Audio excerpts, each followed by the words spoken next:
press the bell icon on the YouTube app and never miss an सभी को जय हिंद दोस्तों, आप सभी का हार्दिक स्वागत है हमारे YouTube चैनल जय हिंद रिएक्शंस पर। तो आज हम एक मजेदार वीडियो पर रिएक्ट करेंगे। इस वीडियो का टॉपिक है पाकिस्तान और रशिया के रिलेशंस। जी हाँ, अगर हम बात करें रशिया की, तो रशिया ने कुछ दिन पहले पाकिस्तान को डिस्काउंटेड प्राइस पे तेल देने का फैसला लिया था।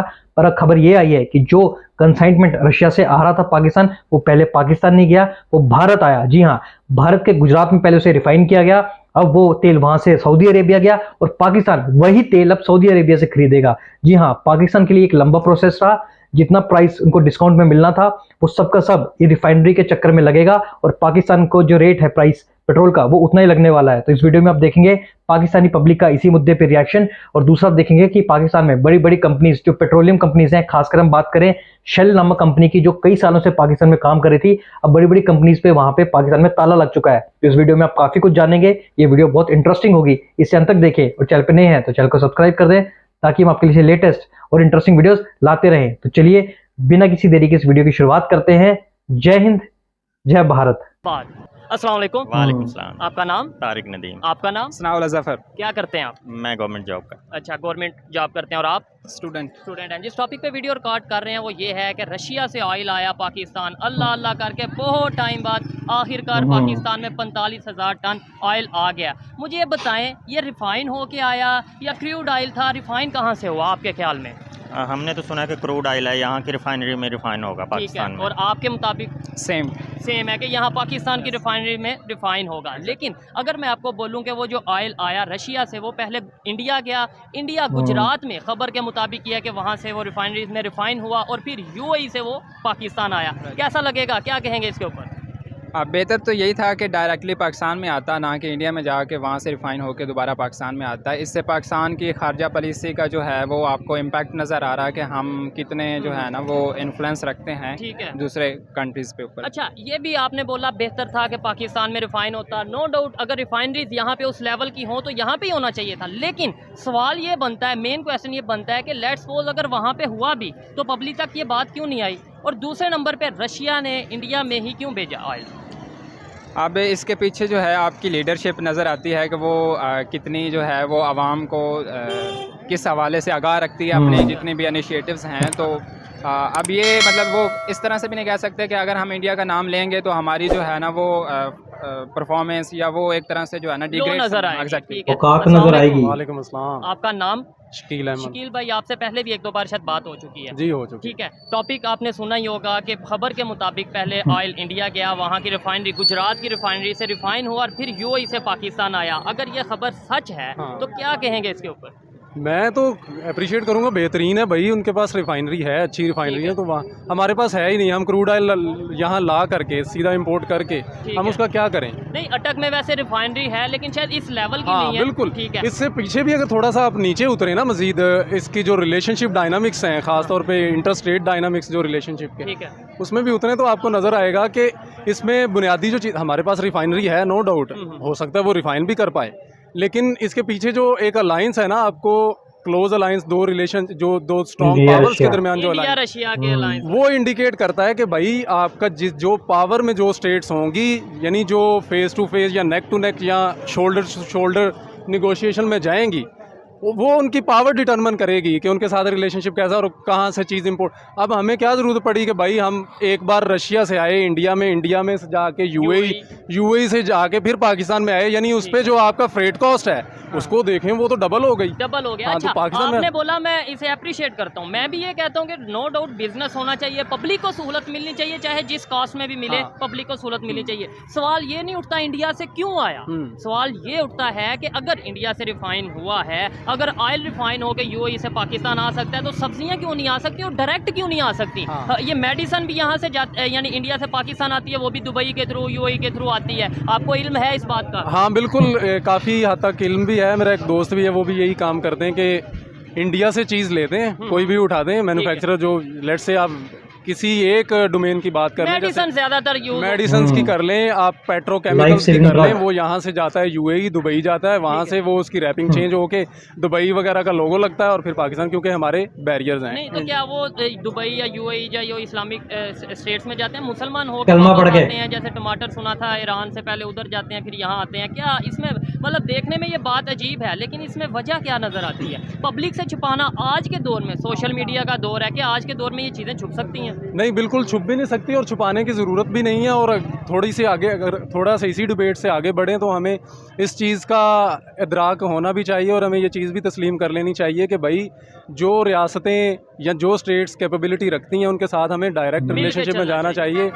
डायरेक्ट इंटर स्टेट जो जिसको हम ट्रेडिंग कहते हैं उसको रुझान हमें देना चाहिए, उसको सपोर्ट करना चाहिए। इंडिया के साथ हमारा डायरेक्ट रिलेशनशिप होना चाहिए। यार आपके साथ बैठी है, आप यहाँ से उठते हैं, आप चले जाते हैं अमेरिका चले जाते हैं, भाई अब अमेरिका को आप नाराज़ नहीं कर सकते। तो इंडिया में आया, इंडिया से होकर के यूएई से होकर के पाकिस्तान में पहुँच गया।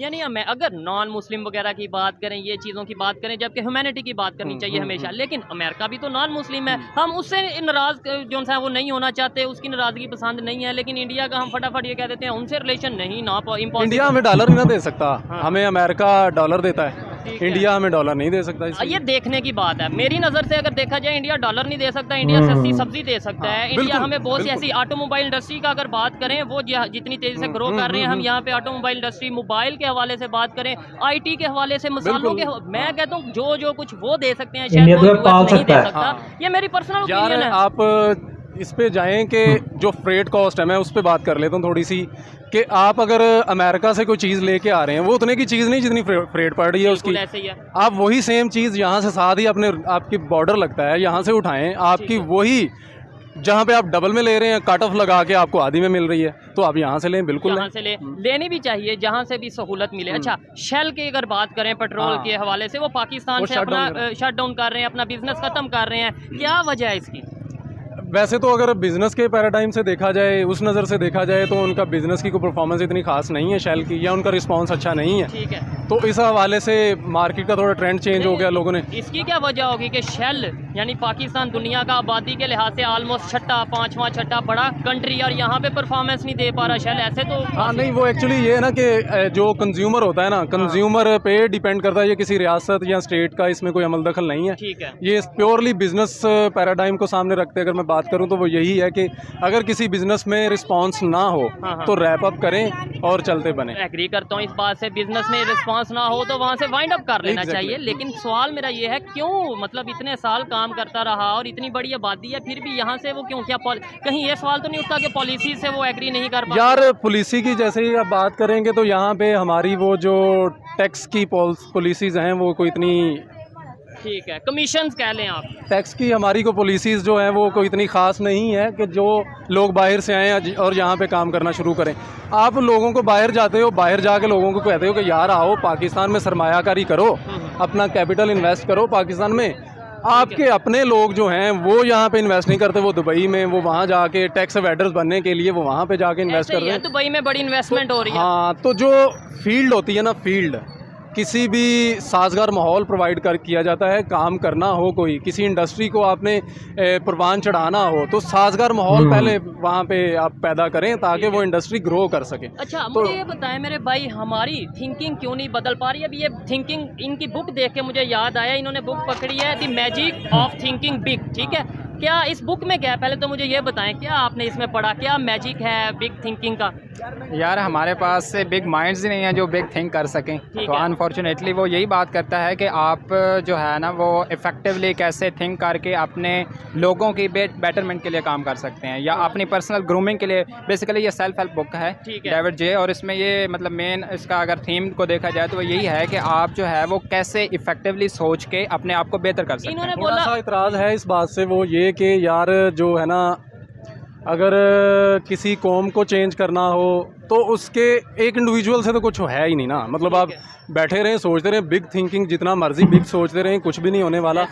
जो एक सांचा होता है ना, अब यूएसए में प्लेटफॉर्म बनने की जरूरत होती है। अब यूएसए में, चाइना में देखें, हर पैदा होने वाला बच्चा इतनी प्रोग्रेसिव सोच लेके कैसे आ जाता है। वहाँ पे माहौल ऐसा है, वहाँ पे सांचा ऐसा है, जिस सांचे में डलेंगे अब वैसे ही हो जाएंगे। अब यहाँ पे पुलिसेस ऐसी हैं, इंफ्रास्ट्रक्चर वैसा है, बुरा बदतरीन गलीज तरीन। तो इसका मतलब आपको ये बुक पढ़ने का फायदा कोई नहीं हो, इन्हें फायदा कोई नहीं होने, सेटअप ऐसा है। फायदा इन्हें जरूर होने वाला है। एक्चुअली ये जो इससे सोच पढ़ के एटलीस्ट ये इन लोगों को तो बता सकता है ना, किसी के सामने ये चैलेंज तो कर सकता है ना कि भाई आपकी मानदा सोच है, आप इसे ख़त्म करके थोड़ा आएँ, एक दूसरे को इनवाइट करते हैं, दावत देते हैं, डिबेट का रुझान हम उजागर करते हैं। डिबेट का रुझान होना चाहिए। हमारे यहाँ पे सबसे ज़्यादा जो मुश्किल वाली और परेशानी वाली बात है, हम किसी दूसरे की, इनकी बात को मैं एक्सेप्ट करने के लिए तैयार नहीं, ये मेरी बात को शायद एक्सेप्ट करने के लिए तैयार नहीं। आप क्या कहना चाह रहे थे? मैं ये कहना चाह रहा था कि जिस तरह भाई ने बात की बिल्कुल ठीक, कि आप इंटेलेक्चुअल्स को, आप यूथ को अगर इसमें इंगेज करेंगे तो आपको बेहतर लीडरशिप मिल सकती है। ठीक है। अगर आप यूथ को इसमें इंगेज नहीं करेंगे तो आपको